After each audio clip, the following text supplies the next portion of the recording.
Hello friend, स्वागत है आपका हमारे यूट्यूब चैनल फास्ट इंडिया में। तो आइए आज हम बात करते हैं आज के करंट अफेयर के, जिसमें देखेंगे महत्वपूर्ण दिन के विषय में। भारत में सद्भावना दिवस कब मनाया जाता है? तो ये है 20 अगस्त को। ठीक है फ्रेंड, भारत में सद्भावना दिवस कब मनाया जाता है? तो ये 20 अगस्त को मनाया जाता है।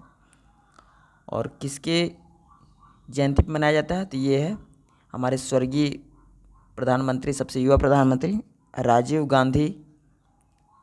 गांधी के जयंती में भारत में सद्भावना दिवस मनाया जाता है। ठीक है फ्रेंड, नेक्स्ट हम देखेंगे विश्व उद्यमी दिवस कब मनाया जाता है? तो विश्व उद्यमी दिवस 21 अगस्त को मनाया जाता है। ठीक है, आतंकवाद से पीड़ित लोगों के लिए अंतर्राष्ट्रीय स्मरण और श्रद्धांजलि दिवस कब मनाया जाता है?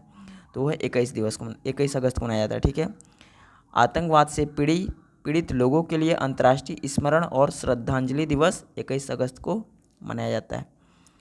नेक्स्ट हम देखेंगे अर्थव्यवस्था के विषय में।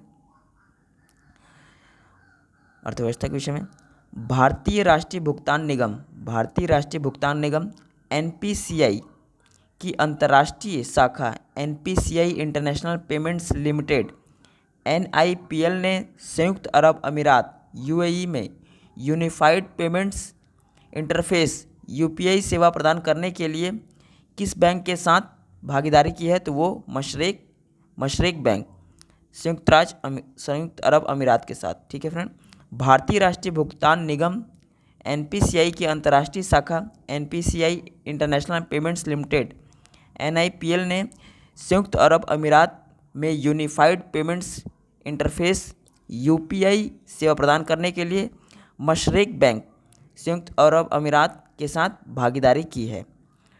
नेक्स्ट हम देखेंगे अंतर्राष्ट्रीय के विषय में।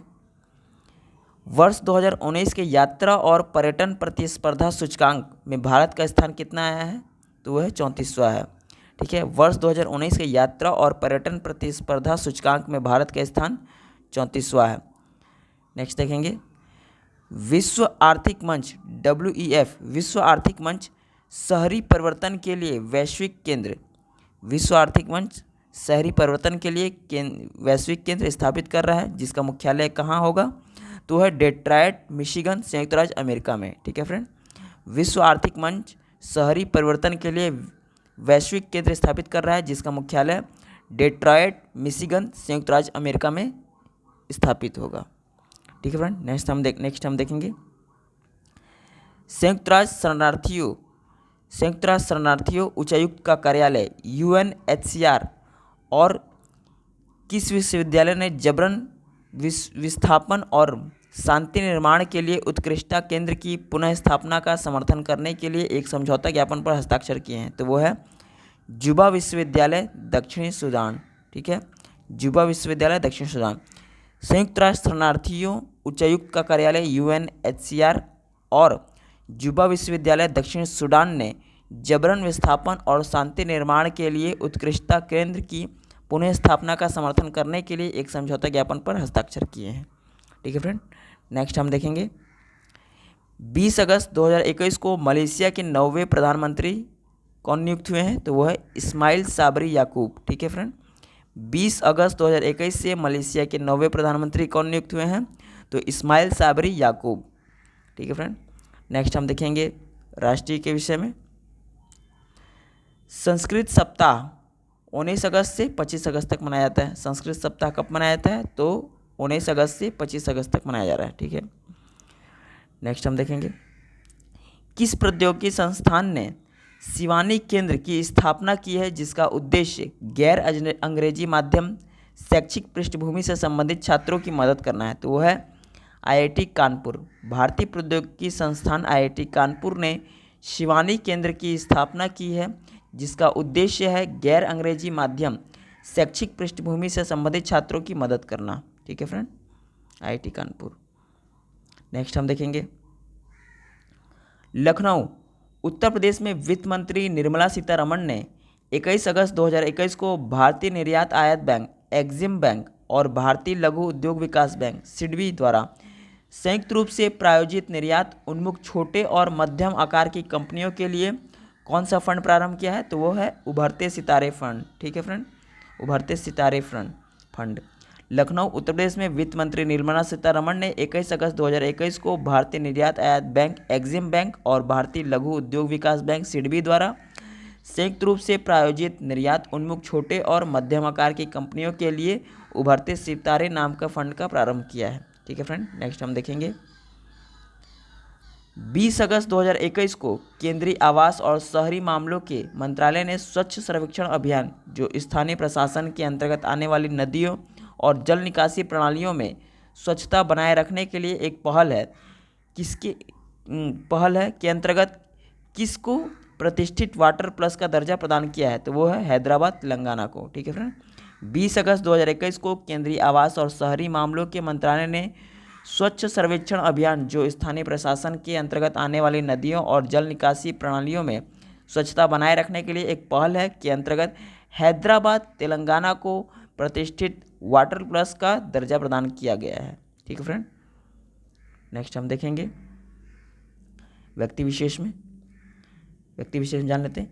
1 सितंबर 2021 से 3 साल के लिए इंडियन बैंक के नए प्रबंध निदेशक और मुख्य कार्यकारी अधिकारी कौन नियुक्त हुए हैं, तो वो है शांतिलाल जैन। ठीक है फ्रेंड, 1 सितंबर 2021 से 3 साल के लिए इंडियन बैंक के नए प्रबंध निदेशक और मुख्य कार्यकारी अधिकारी शांतिलाल जैन को नियुक्त किया गया है। ठीक है फ्रेंड, नेक्स्ट हम देखेंगे खेल के विषय में। विकलांग व्यक्तियों के प्रति भेदभाव समाप्त करने के लिए अंतर्राष्ट्रीय पैरालंपिक समिति द्वारा 19 अगस्त 2021 को शुरू किया गया वैश्विक अभियान कौन सा है, तो वह है वी द 15। ठीक है फ्रेंड, वी द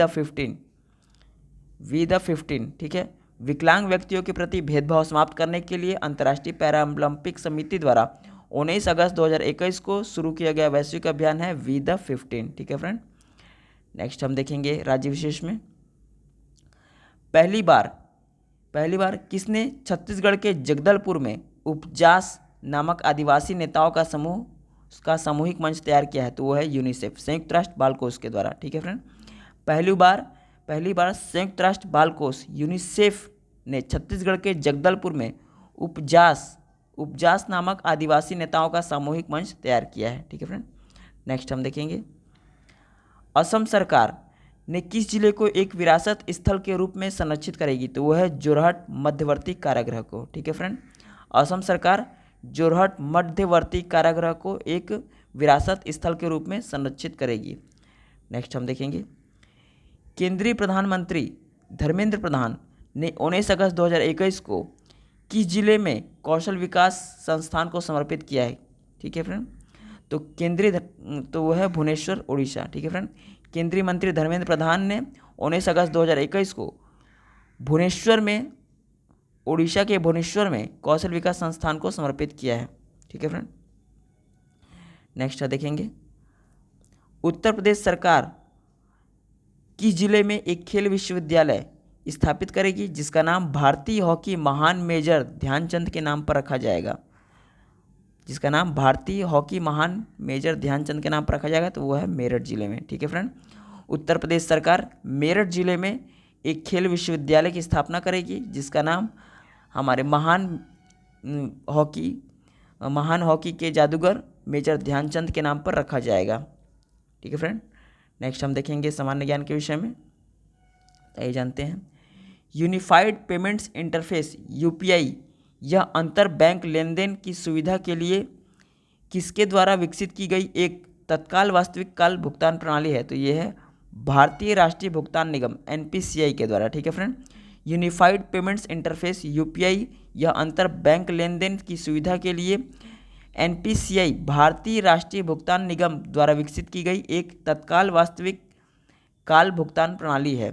ठीक है फ्रेंड, नेक्स्ट हम देखेंगे प्रत्येक वर्ष 20 अगस्त को सद्भावना दिवस किसकी जयंती के उपलक्ष्य में मनाया जाता है, तो वह है स्वर्गीय श्री राजीव गांधी, जो कि भारत के 7वें नंबर के सबसे युवा प्रधानमंत्री थे। ठीक है फ्रेंड, इन्हीं की जयंती पे सद्भावना दिवस मनाया जाता है। प्रत्येक वर्ष 20 अगस्त को सद्भावना दिवस स्वर्गीय श्री राजीव गांधी, भारत के 7वें सबसे युवा प्रधानमंत्री की जयंती के उपलक्ष्य में मनाया जाता है। ठीक है फ्रेंड, नेक्स्ट हम देखेंगे संयुक्त राष्ट्र की 6 आधिकारिक भाषाएं कौन कौन सी हैं, तो वो है अरबी, चीनी, अंग्रेजी, फ्रेंच, रूसी और स्पेनिश। ठीक है फ्रेंड। संयुक्त राष्ट्र की 6 आधिकारिक भाषाएं अरबी, चीनी, अंग्रेजी, फ्रेंच, रूसी और स्पेनिश है। ठीक है फ्रेंड। नेक्स्ट हम देखेंगे शस्त्र व्यापार संधि को हस्ताक्षरित कब किया गया था? तो यह 2 अप्रैल 2013 को हस्ताक्षरित किया गया था तथा ये 24 दिसंबर 2014 से प्रभावी हो गया। ठीक है फ्रेंड। शस्त्र व्यापार संधि 2 अप्रैल 2013 को हस्ताक्षरित हुआ तथा यह 24 दिसंबर 2014 से प्रभावी हो गया। नेक्स्ट हम देखेंगे परमाणु हथियार निषेध संधि TPNV को स्वीकृति कब मिली? तो यह है 7 जुलाई 2017 को। ठीक है फ्रेंड। परमाणु हथियार निषेध संधि TPNW को स्वीकृति 7 जुलाई 2017 को मिली। नेक्स्ट हम देखेंगे लंबी दूरी का सीमा पार वायु प्रदूषण विषयक सम्मेलन। लंबी दूरी का सीमा पार वायु प्रदूषण विषयक सम्मेलन कब हस्ताक्षरित किया गया था? तो यह 13 नवंबर 1979 को हस्ताक्षरित हुआ तथा ये 16 मार्च 1983 से प्रभावी हो गया। ठीक है फ्रेंड। लंबी दूरी का सीमा पार वायु प्रदूषण विषयक सम्मेलन 13 नवंबर 1979 को ये हस्ताक्षरित हुआ तथा ये 16 मार्च 1983 से प्रभावी हो गया। ठीक है फ्रेंड। नेक्स्ट हम देखेंगे ओजोन परत का संरक्षण विषयक वियना सम्मेलन। ओजोन परत का संरक्षण विषयक वियना सम्मेलन 22 मार्च 1985 को हस्ताक्षरित हुआ तथा ये 22 सितंबर 1988 से प्रभावी हो गया। ठीक है फ्रेंड।